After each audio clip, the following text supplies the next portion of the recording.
Santiago 5:17, vamos a leerlo todos a una sola voz, lo tenemos allí en pantalla, vamos a leer, dice: Elías era hombre sujeto a pasiones semejantes a las nuestras, y oró fervientemente para que no lloviese, y no llovió sobre la tierra por 3 años y 6 meses. Dando una alabanza al Señor, se puede imaginar. Saludo al pastor de este lugar, hermano Ciro. Un placer, hermano.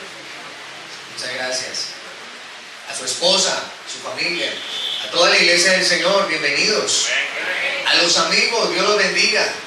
Un abrazo fraternal y cariñoso esta mañana para todos ustedes. Le estaba comentando al hermano Ciro ayer que a mí me están haciendo aquí un daño grande. Y es que me están atendiendo muy bien. Y yo no me puedo amañar porque me tengo que ir. Así quisiera quedarme, no me puedo quedar. Como ya lo dijo el hermano, estamos en proceso de traslado. De momento estamos encargados de 2 congregaciones de la iglesia de la Isla del Rosario, que más adelante en la enseñanza estaremos contándole cosas que Dios ha hecho allá poderosamente. Y también en la congregación de San Luis, que fue donde ocurrió el desafortunado suceso esta mañana. Como algunos deben de saber, estamos en elecciones de gobernación para el departamento de Magdalena, y en estos días es donde los bandidos aprovechan para hacer y deshacer, para robar, para saquear, para hacer daños, pero sabemos que nuestro Señor nos da la victoria. Entonces, que a pesar de los ladrones, ya tenemos programado un ayuno para que el Señor mire qué va a hacer con ellos. O sea, ¿qué más vamos a hacer nosotros? Vamos a orar allí en la iglesia para que el Señor tome control de esa situación. Yo me acuerdo que cuando estábamos este año en la asamblea en Medellín, se sentó al lado el pastor al que le recibí la iglesia. Y estando en la asamblea de Medellín, él me dijo: hermano, me acabaron de llamar que se me robaron el aire acondicionado, se metieron a la casa, me desocuparon la casa, hermano. Y yo mismo le ayudé a pasar una solicitud de ayuda, sin saber que yo iba para allá. Y todavía no ha llegado y ya están pasando cosas, pero Dios tiene el control. Amén. Y Dios hará cosas grandes allá en San Luis, estamos seguros de eso. Y Él se encargará. Entonces estamos esta mañana aquí, como dice el hermano, haciendo sacrificios. Lo dije ayer, primero dije que no venía, después dije que sí venía.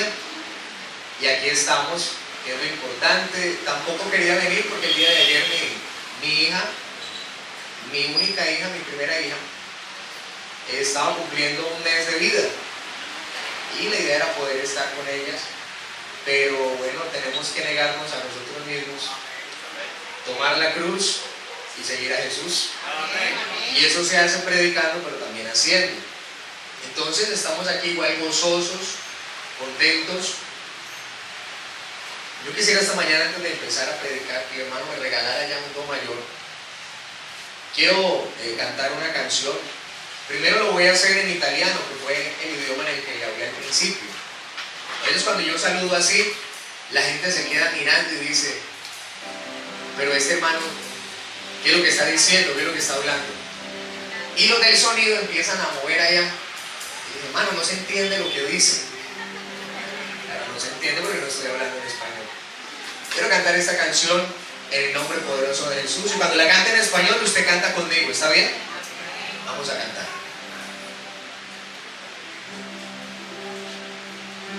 Come Zaccheo, voglio salire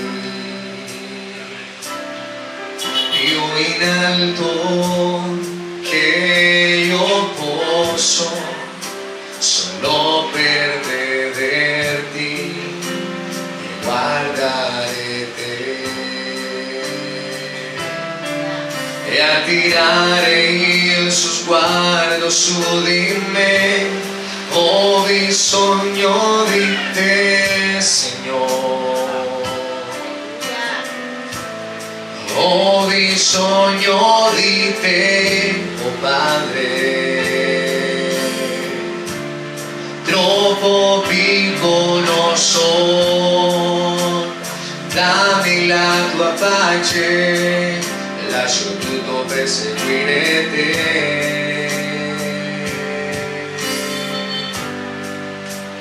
Entra nella mia casa, entra nella mia vita e scuoti tutta la mia struttura, sana tutte le ferite, insegnami la santità, voglio amare soltanto te, perché Signore tu sei il mio Re, fai un miracolo in me. Entra nella mia casa, entra nella mia vita e scuoti tutta la mia struttura, sana tutte le ferite, insegnami la santità, voglio amare soltanto te, perché Signore tu sei il mio Re, fai un miracolo in me. Ahora cante conmigo en español. Como Zaqueo quiero subir a lo más alto que yo pueda, solo para verte, mirar hacia ti y llamar tu atención hacia mí. Necesito de ti, Señor. Necesito de ti, oh Padre. Soy pequeño y nada más. Dame de tu paz. Dejo todo para seguirte. Dígale al Señor esta mañana: entra en mi casa, entra en mi vida, estremece mi estructura, sana todas las heridas, dame de tu santidad, quiero amarte solo a ti, porque tú eres mi gran amor, haz un milagro en mí, entra en mi casa, entra en mi vida, estremece mi estructura, sana todas las heridas, dame de tu santidad, quiero amarte solo a ti, porque tú eres mi gran amor, haz un milagro en mí. Entra nella mia casa, entra nella mia vita, scuoti tutta la mia struttura, sana tutte le ferite, insegnami la santità, voglio amare soltanto te, perché il Signore tu sei il mio Re, fai un miracolo in me. Dile este aplauso a Cristo esta mañana.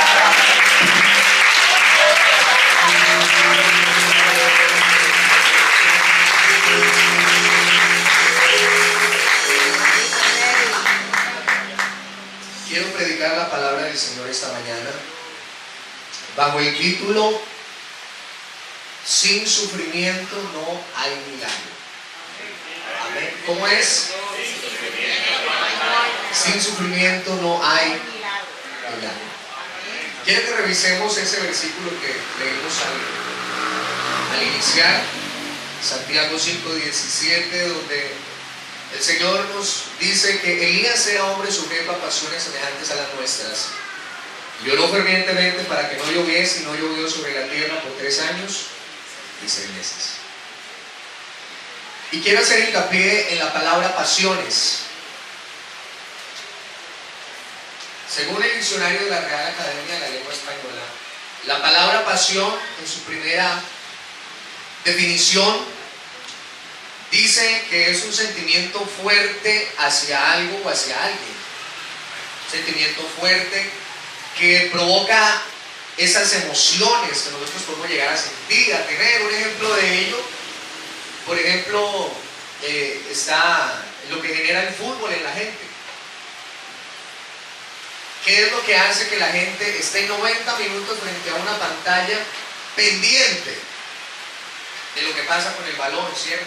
De 22 jugadores corriendo detrás del balón. Y cuando ese balón cruza la línea de meta, la gente se levanta de la silla, levanta las manos, gritan, unos lloran.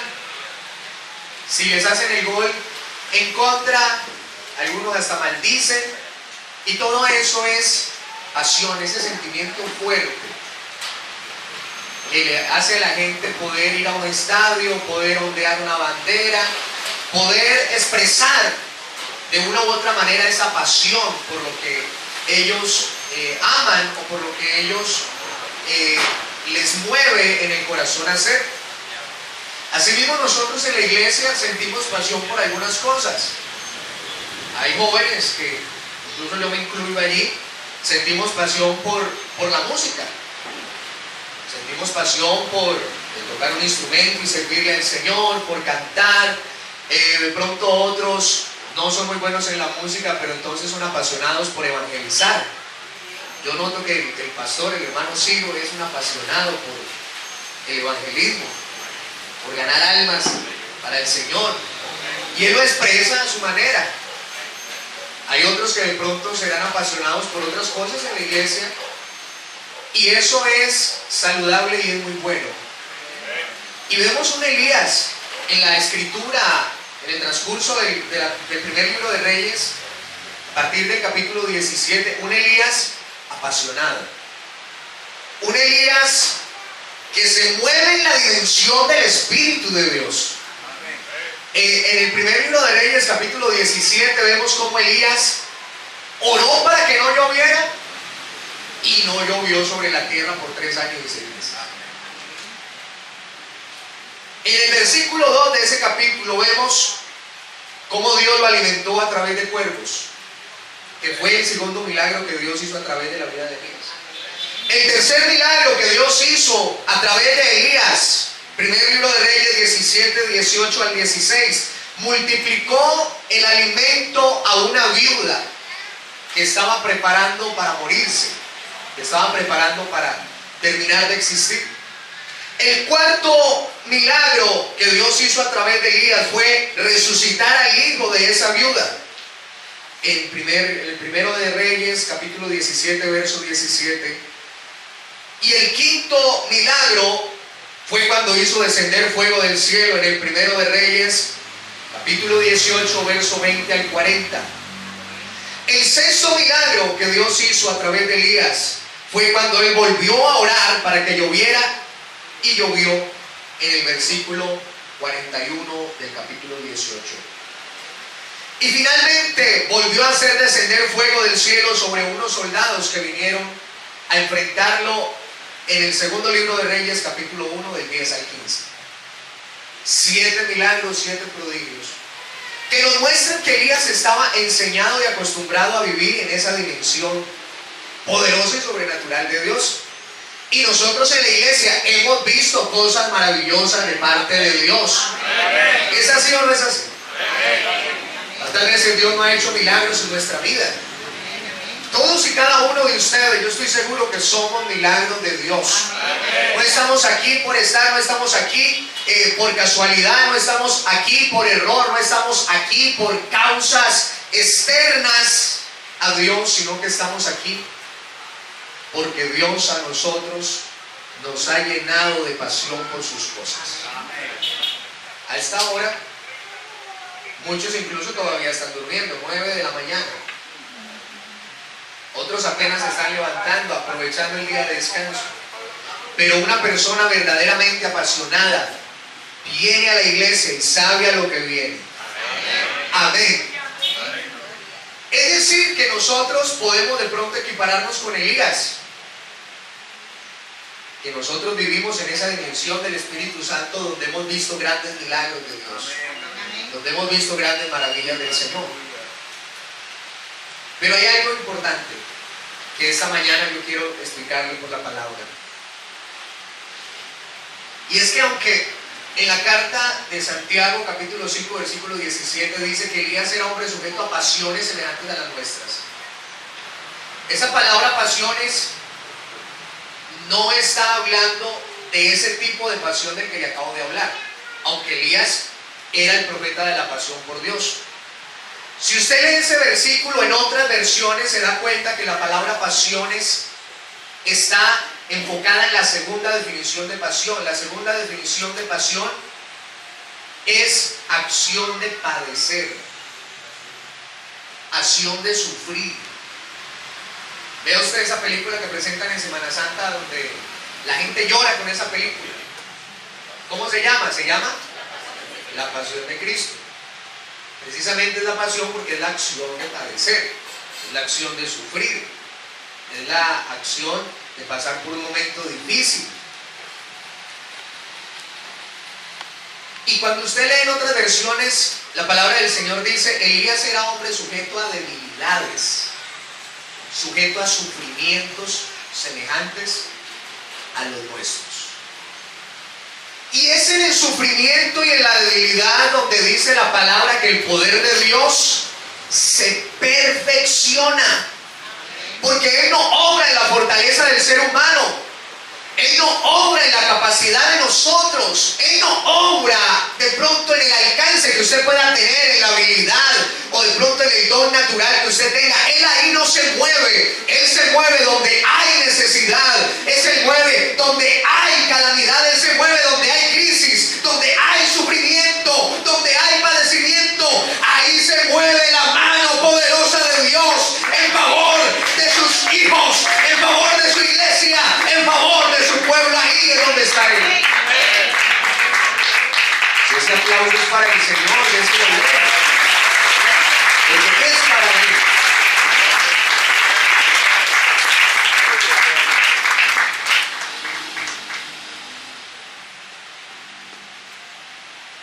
Es muy fácil decir que tenemos fe o que creemos cuando la alacena de la casa está llena. ¿Cierto que sí? Cuando tenemos la cuenta bancaria con bastantes ceros, cuando tenemos la billetera gordita, cuando la familia está limpiada. Y así es muy fácil, ¿sí o no? Entonces, es que yo creo en Dios. Claro, si es que estás bendecido, estás en victoria, ¿cómo no vas a creer en Él? Ah, pero cuando no hay que comer, cuando no hay ni con qué ir a comprar un huevito y una libra de arroz, cuando la familia está enferma, cuando estamos incluso nosotros pasando por un momento difícil, de angustia, de necesidad, ahí es donde verdaderamente se ve de qué estamos hechos nosotros y en qué Dios es que hemos creído nosotros. Ahí es donde se ve verdaderamente nosotros en qué es lo que estamos. Y hay una frase que a mí me gustó, que la aplican en la NASA. Ellos acá tienen una frase, tienen un lema que está en latín. Y el lema de la NASA es ad astra per aspera. ¿Y qué significa eso? Eso significa a las estrellas a través de las dificultades. Esa frase se utiliza para dar a entender que para poder llegar allá, a esos astros, hay que pasar por muchas dificultades, pero que a pesar de esas dificultades, allá se ha llegado y allá se han logrado grandes cosas. El hombre se jacta de eso, pero yo creo que la iglesia también puede decir lo mismo, porque usted y yo vamos a una morada más allá del sol, más allá de esos astros, a través de las dificultades. Nosotros navegamos y nosotros vamos avanzando en el nombre de Jesús. A paso firme va la iglesia, a paso firme va el pueblo de Dios, a pesar de las adversidades que se presenten en el camino. Ahí vamos y ahí nos mantenemos. Incluso el mismo escritor Santiago, desde que inicia su libro, él está hablando de las pasiones en el contexto de las debilidades. Vean lo que dice Santiago capítulo 1, versículo 12. Bienaventurado el varón que soporta la tentación, porque cuando haya resistido la prueba, recibirá la corona de justicia que Dios ha prometido a los que le aman. Si ve que está hablando de eso, de situaciones difíciles. Bienaventurado el que soporta la prueba, la tentación, porque cuando haya resistido y haya avanzado esa prueba, recibirá lo que Dios le ha prometido. Y aún en el mismo capítulo 5, Santiago 5, 11, he aquí tenemos por bienaventurado a quienes.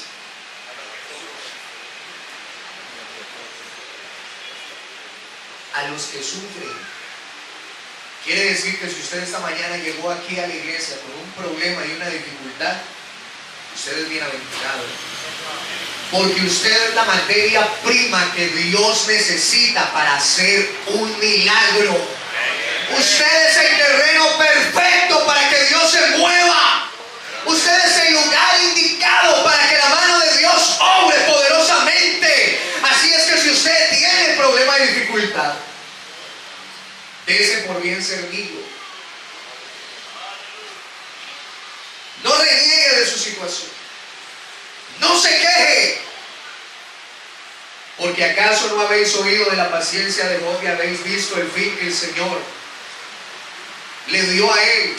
Porque el Señor es misericordioso y compasivo, aún en medio de la dificultad y en medio de la prueba. Y mire usted que es Elías, que hizo descender fuego del cielo. Es Elías que resucitó a un niño. Es Elías que multiplicó la comida de la viuda. Es Elías que llovió para que no lloviera y después para que lloviera. Ese mismo Elías sufrió grandemente. Primer libro de Reyes, capítulo 19, versículo 4, nos muestra a un Elías muy semejante a nosotros. Y él se fue por el desierto un día de camino. Y dice la palabra del Señor que llegó y se sentó debajo de un enebro. Y deseando morirse, le dijo al Señor, le dijo: Señor, quítame la vida, porque no soy mejor yo que mis padres. Me quiero morir, ya estoy harto de tanta cosa. Ya es suficiente tanto dolor, Señor. Ay, no era el mismo Elías que hizo descender fuego del cielo. Sí, es el mismo Elías. Y no fue el mismo que resucitó al hijo de la viuda, sí, el mismo. El mismo que oró para que no lloviese y no llovió, es el mismo Elías.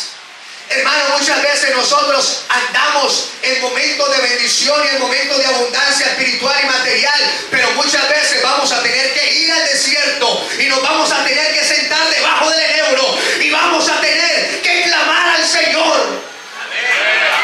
¿Cuántas veces usted no ha estado en el desierto? ¿Cuántas veces usted no ha estado debajo de ese enebro deseando morirse? Según la ciencia dice que un ser humano solamente puede llorar amargamente, intensamente, de 12 a 15 minutos. Si usted llora amargamente más de 15 minutos, se muere. Le toca respirar un ratico, coger impulso para seguir llorando. Pero usted llorando así firme, 15 minutos y ya le toca parar, porque si no se va a morir. Yo me imagino la depresión de Elías, y que pasó esos 15 minutos llorando y llorando y llorando y llorando hasta que, ¿qué pasó? Se quedó dormido. Se durmió. Pero llegó el ángel de Jehová y le dijo: levántate y come.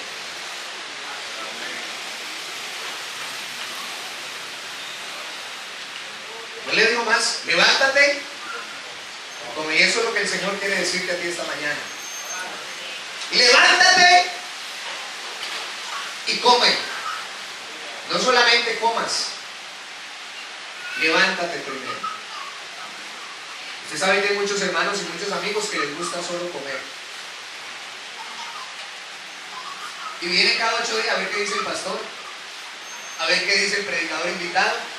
Vienen a comer, a comer y comer, pero no se levantan de su situación.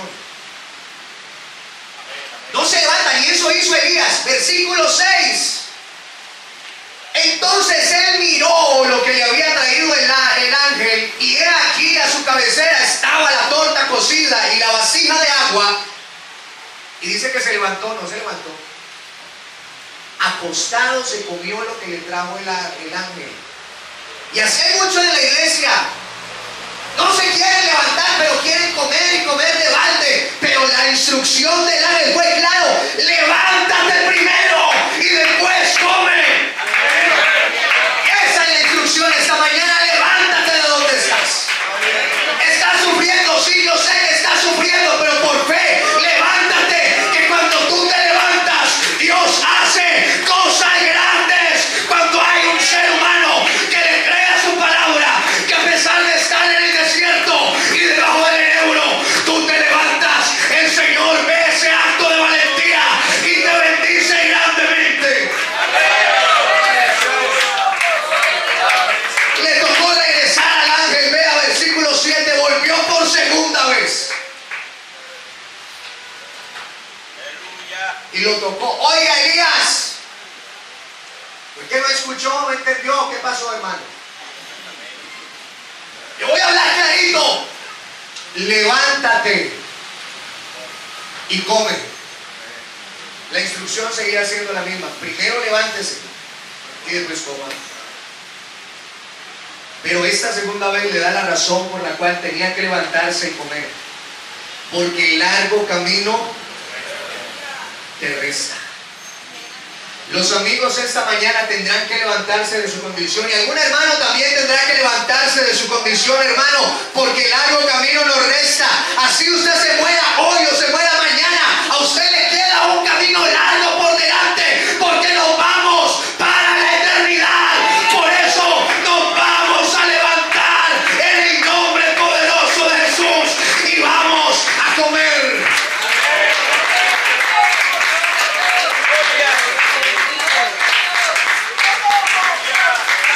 Fortalecido con aquella comida, caminó 40 días y 40 noches hasta Horeb del monte de Dios. Mire la diferencia en el paralelo entre el versículo 4 y el versículo 8. Versículo 4, un día de camino y ya se quería morir, y se sentó a llorar. Y se sentó a decirle al Señor que le quitara la vida. Pero después de haber sido fortalecido, después de haber obedecido, caminó 40 días y 40 noches. Eso es para que usted se dé cuenta, hermano, que aquí no estamos por nuestra fuerza, que aquí no estamos por nuestra capacidad, porque con tu capacidad, después de andar un día en el desierto, vas a querer morirte. Pero si tú le obedeces al Señor, Él esa obediencia la va a transformar en un milagro. Esa obediencia Él la va a convertir en un triunfo poderoso a tu favor. Yo sé que usted esta mañana de pronto no tiene fuerza para levantar sus manos, para darle gloria al Señor, pero en el nombre de Jesús hoy será fortalecido en el desierto. Hoy será fortalecido y vivificado en el nombre poderoso de Jesús.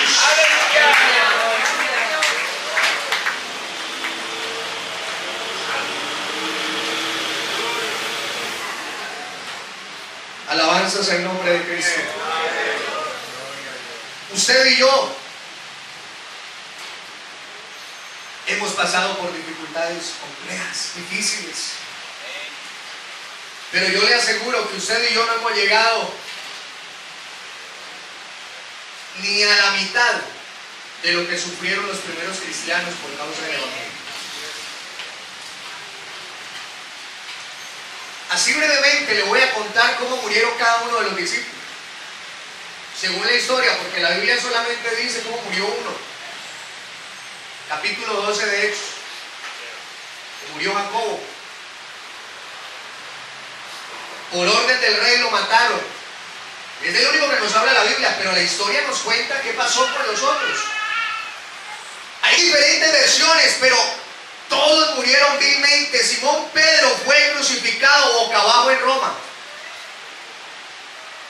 Andrés fue azotado y lo condenaron también a ser crucificado. Y cuando a él iban a crucificar, Andrés dijo: cuánto he esperado yo este momento glorioso en el cual también yo sea crucificado y sea muerto como el Señor Jesucristo, el cual ha santificado para siempre mi cuerpo, y qué honor será morir como Él murió.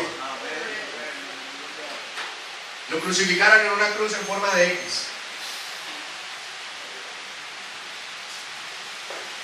A Santiago, el hermano de Juan, es el que le hablo, que fue ejecutado con una espada por orden del rey Herodes. En el libro de Hechos, capítulo 12, lo encuentra. Bartolomé fue martirizado y posiblemente le quitaron la piel mientras estaba vivo. A Felipe, algunos dicen que fue ahorcado, mientras otros dicen que fue crucificado en Egipto mientras predicaba la palabra. A Tomás lo apuñalaron en la India con una lanza mientras hacía una escuela dominical como esta.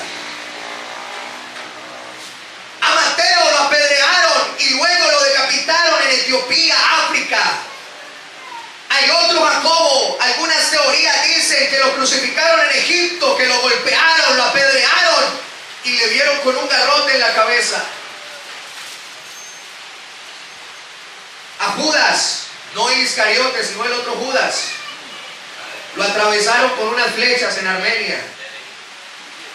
A Simón el Celote, algunas teorías dicen que lo crucificaron en Inglaterra. Y a Juan, que fue el único que no mataron, trataron de matarlo, lo metieron en un caldero de aceite hirviendo, y cuando él cayó allá, pasó lo mismo que pasó con los amigos de Daniel. Ahí en el aceite hirviendo había otro con Juan, semejante al Hijo de los dioses, semejante a alguien sobrenatural que lo guardó, y de allá lo sacaron vivo a Juan el revelador. Pero sin embargo murió exiliado allá en una isla, allá exiliado de toda la sociedad, de toda de la humanidad existente, y murió allá solo viendo la revelación del Apocalipsis. Entonces yo pregunto, ¿será que nosotros hemos llegado a ese nivel de sufrimiento ya? Y difícilmente llegaremos.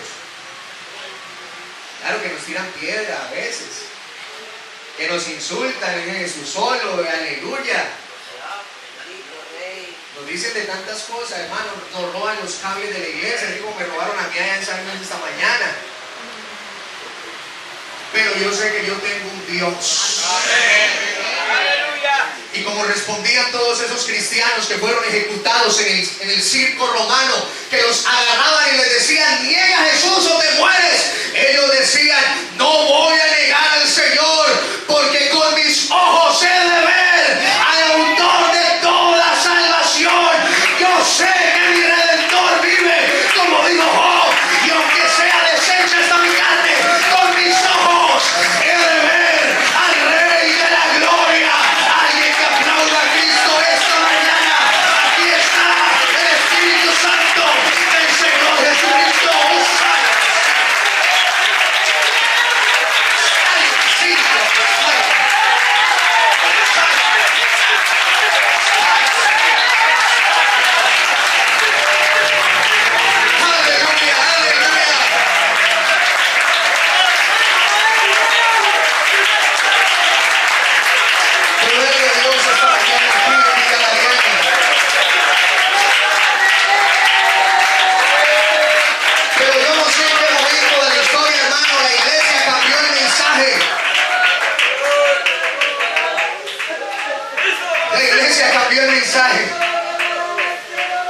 Porque entonces en las plazas públicas empezó a escuchar: ven a Cristo, querido amigo, que Él te va a quitar los problemas. Ay, ¿quién se inventó esa mentira tan grande? Si el Evangelio de Juan capítulo 16 versículo 33 lo dice claramente, y es la promesa que Dios le hace a todos los que se atreven a seguir este camino en el mundo: tendréis aflicción.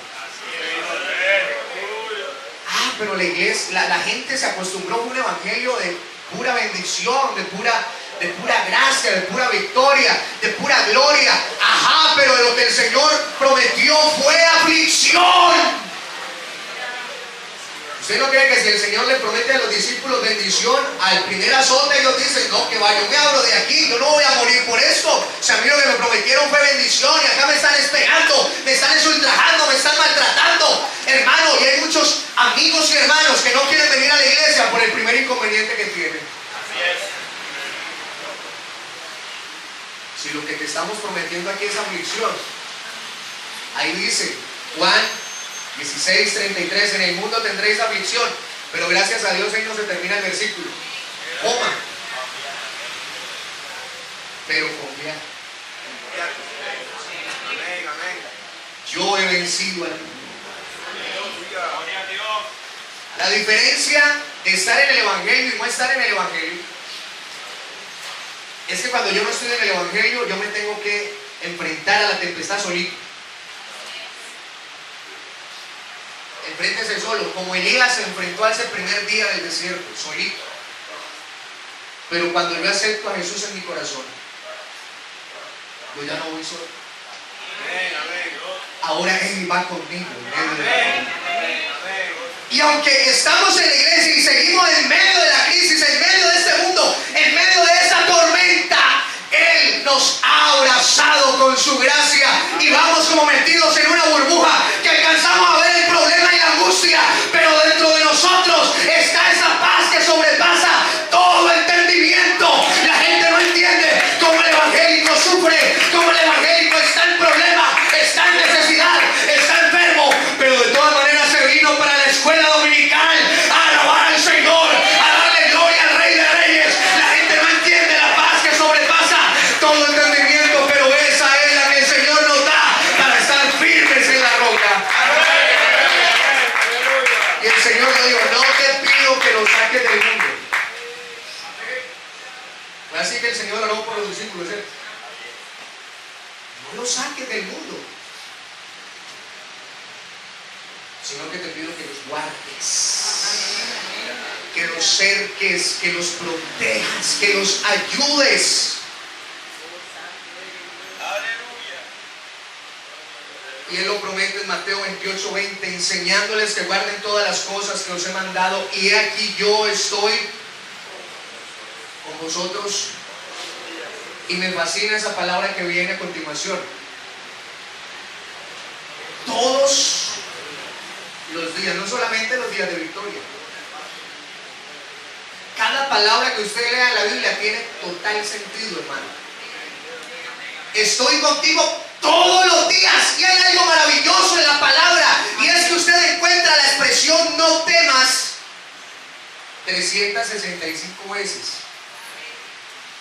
Quiere decir que desde el 1 de enero hasta el 31 de diciembre el Señor en su palabra te dice, no temas, no tengas temor, porque yo estoy contigo todos los días, los 365 días del año. Y si hay año bisiesto, ese 29 de febrero el Señor también está contigo diciéndote, no temas, yo te ayudo, no temas, yo te fortalezco, no temas, yo te amo con amor eterno.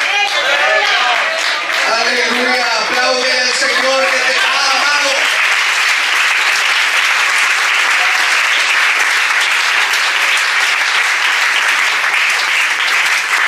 Aún el mismo Jesús sufrió, ¿cierto?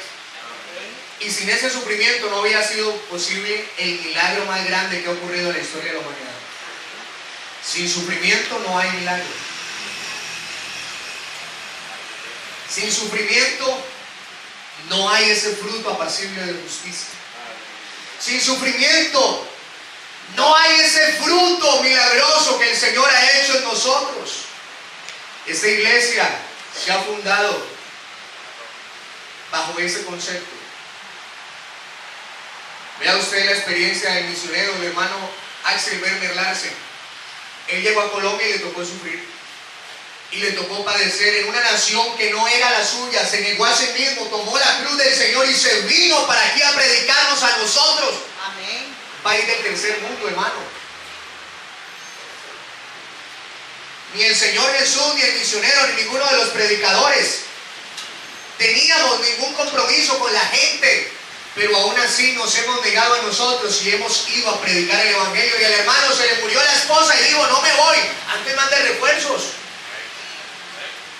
Estoy sufriendo, sí estoy sufriendo, pero sin este sufrimiento no habrá milagro. Y hoy más de 5,000 iglesias a esta hora están reunidas dándole la gloria al Señor, a ese Dios de los milagros, porque el Dios de los milagros no es un ídolo, no es un santo colgado en una iglesia, no es una parroquia católica. El Dios de los milagros es el Dios de la iglesia pentecostal, que todavía se mueve, que todavía se glorifica, que usted y yo lo conocemos. Aleluya.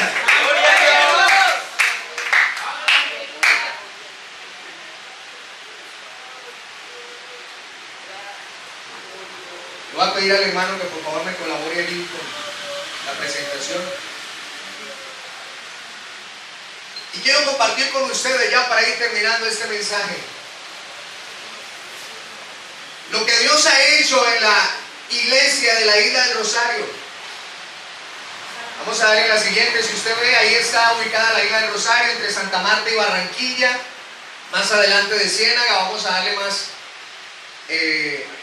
adelante la siguiente diapositiva. Ahí está la Isla del Rosario entre Pueblo Viejo y Palmira y Tasajeras, un pueblo famoso porque allá hace algunos años se volcó un camión de combustible, la gente corrió a robar, se quemaron un poco de gente, pero siguen robando. Hace poquito se varó, ni siquiera se volvió, se varó un camión de guitarras, 700 guitarras, y se las robaron, hermano. Solo aparecieron, después dijeron: vamos a meter a la cárcel a los que robaron guitarras. Solamente aparecieron 120 guitarras, no sé qué hicieron con el resto. Pero una pobreza, una miseria. Por ahí hablaba ayer con el hermano Eleazar y decíamos que eso era como lo de Bar, la tierra de nadie, la tierra del olvido. Pecado, brujería, hechicería, el trinitarismo ha abordado de una manera a ese pueblo, viendo el evangelio como un negocio. El pescador, cansado de sufrir, dice: más bien me compro un equipo de sonido, me pongo a predicar, a cantar alabanzas, y así me va mejor porque la pesca es muy dura. Allá todo el mundo es pastor, allá todo el mundo sabe, allá todo el mundo entiende, pero en realidad hay una necesidad grande en todo el sentido, social, económicamente, espiritualmente, por donde usted lo mire. Y cuando yo llegué a esa congregación, solamente me entregaron 9 hermanos de la membresía, pero cuando yo fui a ver, nada más habían 2, y las 2 que habían enfermas. Entonces a mí me tocaba,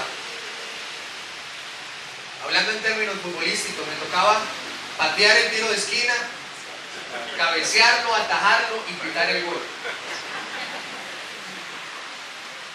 Un día incluso me tocó, dirigiendo el culto, me tocaba predicar. Yo recogí la ofrenda cantando el himno.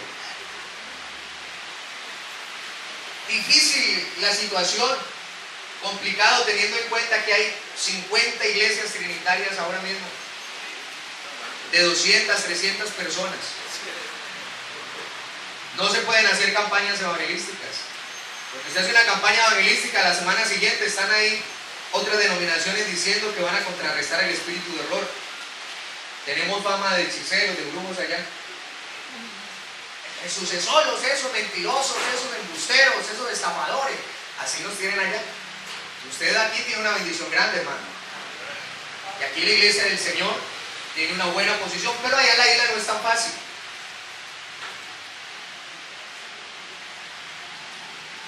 Hermano, retroceda la presentación. Cuando yo le diga a usted la pasa. Y resulta que un día al culto llegó un personaje de estos. Llegó un señor de estos que son de la etnia siguiente. ¿De qué etnia son?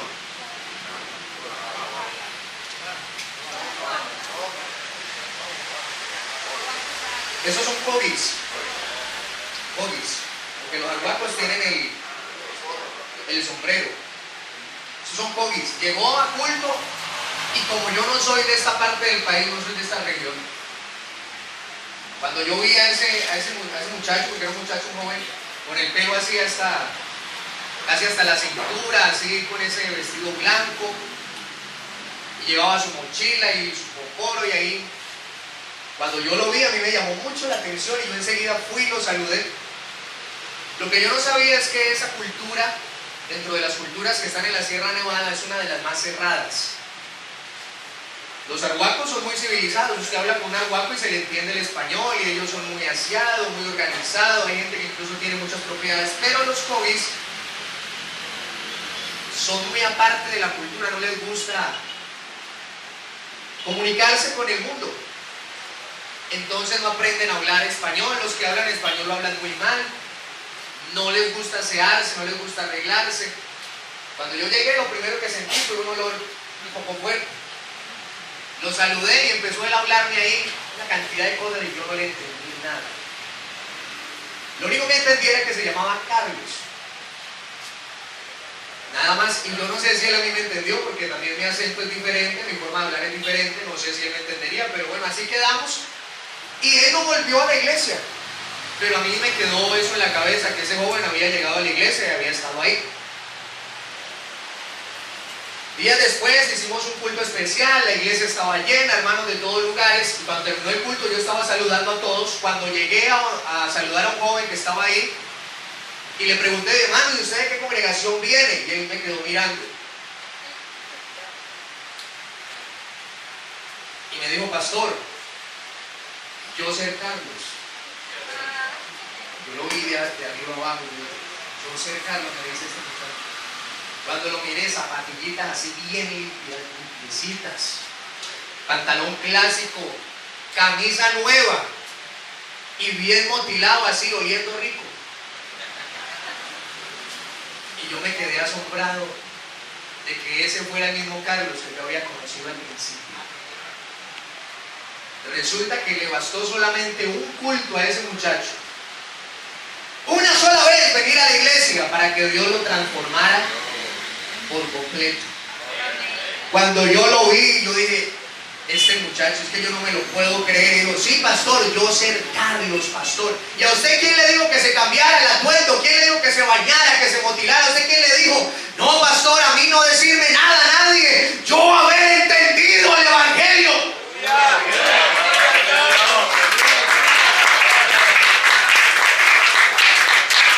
Y me dijo, pastor, yo quería ser bautizado.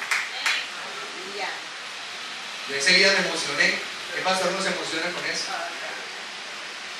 Pero había un detallito que ajustar. Y es que Carlos venía de esa cultura del naturalismo, donde todo es Dios. La luna, las estrellas, el cielo, la tierra, todo ese cuento. Y le habían metido un poquito de trinitarismo a la cosa. Él estaba un poco confundido y yo traté de explicarle, pero yo veía que no entendía. Él me miraba y parecía que me estaba poniendo cuidado. Yo decía, pero este no entiende. Yo decía dentro de mí, no entiendo. Y llegó el día en el que me lo encontré, un día llegó a la iglesia y se sentó, y yo lo vi que estaba enojado, estaba guapo. Y me llamó, me hizo señas que fuera. Cuando llegué yo, me dijo, pastor, yo no ser bobo. Usted no quiere bautizarme a mí. Ajá, Carlos, ¿y por qué me dices eso? Que yo no te quiero bautizar. Porque yo decir que querés bautizarme y usted dar muchas vueltas. Carlos, yo no te puedo bautizar si tú no has entendido el evangelio. ¿Cómo hago? Le dije, pastor, esperar un momentico, yo explicar. En casa, mamá no dar comida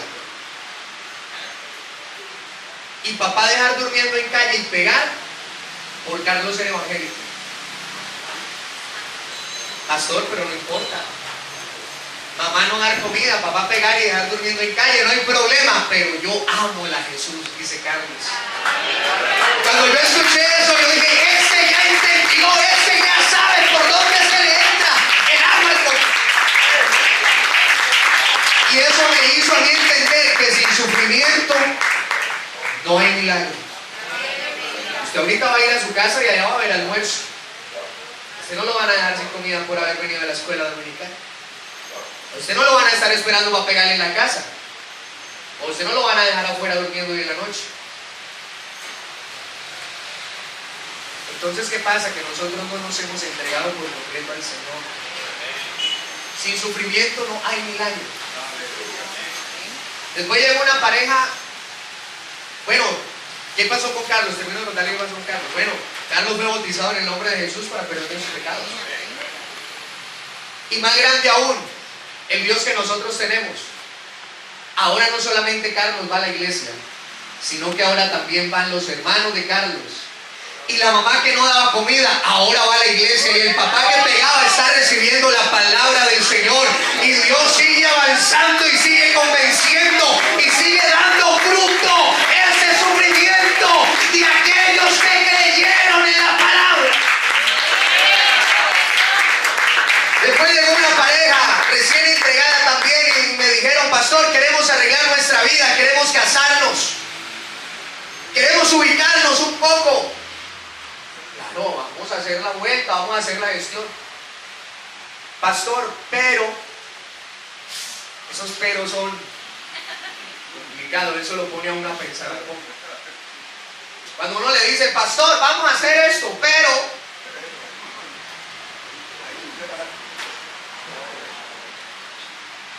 tenemos una niña de 2 años que tiene cáncer en el ojo izquierdo. La foto es esa. Y justo cuando yo llegué a la congregación, la niña perdió el ojo. Usted puede ver ahí en la foto, la niña quedó sin su ojo. Y para acabar de completar, le dijeron a los papás que el cáncer había hecho metástasis al otro ojo. Ninguno de nosotros quisiéramos tener un diagnóstico médico con nuestro nombre y al lado de nuestro nombre con un diagnóstico oncológico, algún sarcoma, algún cáncer. Yo considero que eso es una de las noticias más fuertes que le pueden dar a uno como ser querido. Y más yo teniendo casi toda mi familia habiendo muerto de ese tipo de enfermedades. Mi abuelo, 2 tíos. Incluso una de mis abuelas tuvo cáncer y el Señor hizo una obra poderosa. Pero ese diagnóstico es algo para lo que ninguno de nosotros nacimos preparados. Y le dan ese dictamen a una niña de 2 años. Y la mamá con mucha resignación se la llevó para Cartagena a que el médico le dijera que se la llevara para la casa y la dejara, porque ya se iba a morir. Ya el ojito se le había disminuido 30% la capacidad. Y ya se le estaba pagando, el único ojito que le quedaba ya se le estaba pagando. Cuando ella la llevó allá a Cartagena que le hicieran el tratamiento que le estaban haciendo. Recuerdo que ella me llamó muy angustiada porque ya llevaba 15 días, una cita que siempre la daban de un día para otro, pero ella llevaba 15 días en Cartagena. Me llamó desesperada: pastor, llevo 15 días aquí, el médico no dice nada, el médico no habla, el médico no es claro, el médico no nos ha explicado qué pasa, qué acontece, llevamos 15 días aquí desesperados y con zozobra. Pero la iglesia estaba haciendo lo que hacía Elías cuando venían esos sufrimientos y esas debilidades, y oró fervientemente Elías. Empezamos a orar fervientemente por esa niña, empezamos a orarle al Señor ardientemente para que hiciera una obra. Amén, amén. Amén, amén. Y cuando la hermana llevó después de 15 días, todos los días llevaba a la niña ya a que le hicieran exámenes, a que la revisaran y a que la vieran. El día número 15, el médico la mandó a llamar y le dijo: venga, necesito hablar con usted. Su hija entró hace 15 días aquí con un diagnóstico de cáncer en ese único ojo que tiene, metástasis. Un cáncer metastásico. Y ya el ojo ya se estaba apagando, ya estaba a punto de perder la visión por ese ojo cuando entró aquí hace 15 días. Pero cuando yo rectifiqué los resultados al siguiente día, vi y comparé los resultados y parecía que fuera otra persona. Y le voy a decir una cosa: llevo 15 días buscando el cáncer y no lo encuentro. Ya busqué la cabeza, ya busqué los órganos, ya Ya busqué en todo lugar y no encuentro el cáncer. Ya me fui a la biblioteca a leer todas las enciclopedias médicas, ya fui a leer todo el material oncológico que tengo, ya leí todas las revistas científicas y no encuentro explicación. Y la hermana que todavía no era bautizada le dijo, pues le hizo falta leer el libro que leo yo, porque en ese libro los ojos de los ciegos sí son abiertos. Aleluya, aleluya, gloria a Dios en este libro. Sí se explica el milagro, porque sin sufrimiento no puede haber milagro. ¿Cómo conocerías al Dios que sana si no estás enfermo? ¿Cómo sabrías del Dios que perdona si no tienes pecados? ¿Cómo sabrías que hay un Dios grande si no te has sentido pequeñito? ¿Cómo sabrías de la gloria de Dios si no has estado excluido de ella? Aleluya. Aquí hay varios que están recibiendo de parte de Dios un milagro. Aquí hay varios que están recibiendo de parte de Dios el poder y la gloria. Cuando ya estábamos listos para bautizarnos, 3 días después del milagro, me llamaron. Yo estaba fuera de la congregación como ahora me llamaron y yo atendí la llamada y me dijeron, hermano, el hermano Juan y la hermana Dana se acaban de accidentar, los papás de la niña, y se cortó la llamada. Pasaron 15 minutos, los 15 minutos más angustiosos de mi vida, donde yo incluso hasta le reclamé al Señor y le dije, Señor, ¿por qué sanaste de cáncer a esta niña si le ibas a dejar morir los papás? ¿Por qué hiciste con la mano si ibas a borrar con el codo? ¿Por qué pusiste aquí y quitaste allá? ¿Por qué, Señor? Y nosotros somos dados a eso cuando estamos en sufrimiento, a reclamar, a exigir, a ponerle condiciones al Señor, pero Él sabe lo que hace. A los 15 minutos me llamaron y me dijeron, hermano, ya la hermana que estaba inconsciente ya despertó, ya la metieron a cirugía, le hicieron una cirugía en su rodilla derecha, pero el hermano tiene su pierna fracturada en 5 partes, parte inferior del fémur, rodilla destrozada por completo, tibia, peroné, tobillo, todo deshecho. Parece que le van a amputar la pierna a un pescador humilde.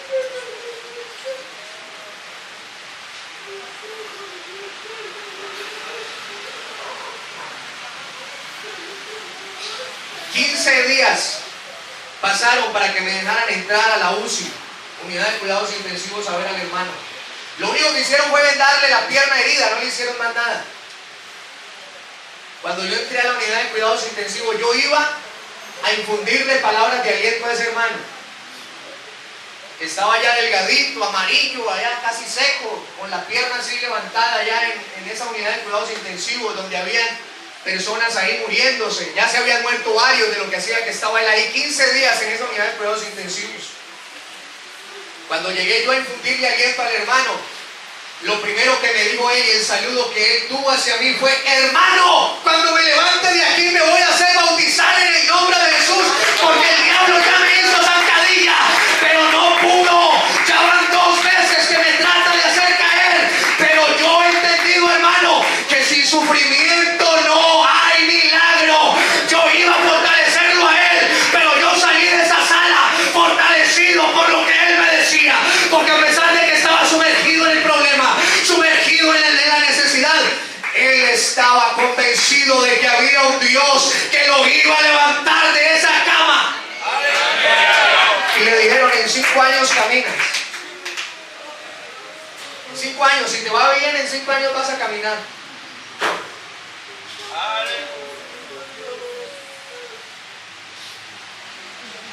Salió de la clínica, al día siguiente fui y lo visité y me dijo, hermano, a mí me prometieron que me iba a doler mucho la herida, pero no me duele.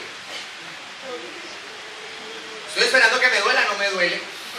A los 8 días todavía no le dolía. Y solamente le pusieron un vendaje. Se retiró el vendaje y me mostró y me dijo, hermano, y vea que ya cerró la herida. Hay gente que nunca le cierra esa herida, pero a mí ya me cerró, hermano, A los 15 días Mire usted lo que tiene en la rodilla, esos clavos que tiene en la rodilla.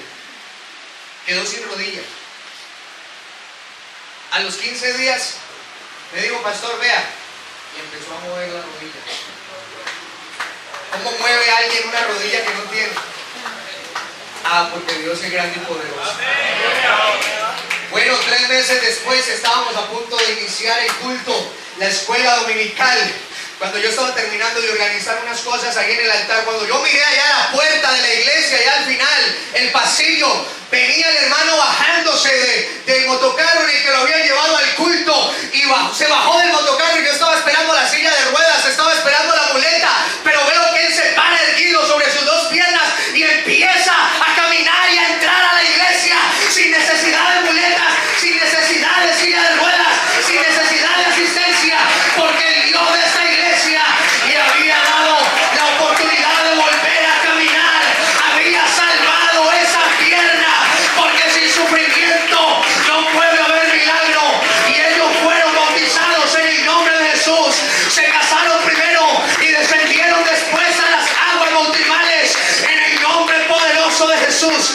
Yo creo en el Dios de los milagros esta mañana, yo creo en el Dios del poder, yo creo en el Dios de autoridad esta mañana. Y si aquí hay alguien que cree conmigo, yo le voy a invitar esta mañana que se ponga sobre sus pies.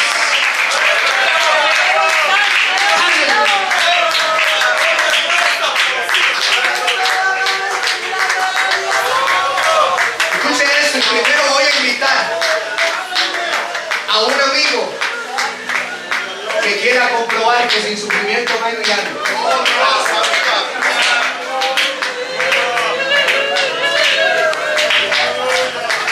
Aquí hay amigos esta mañana que han recibido la palabra, que han sido tocados por la palabra en el nombre poderoso de Jesús, porque aquí está el Espíritu de Dios, el Espíritu de Cristo. Yo quiero ver quién es ese primer amigo que esta mañana se deja venir allá de su silla y viene a recibir el milagro de parte de Dios.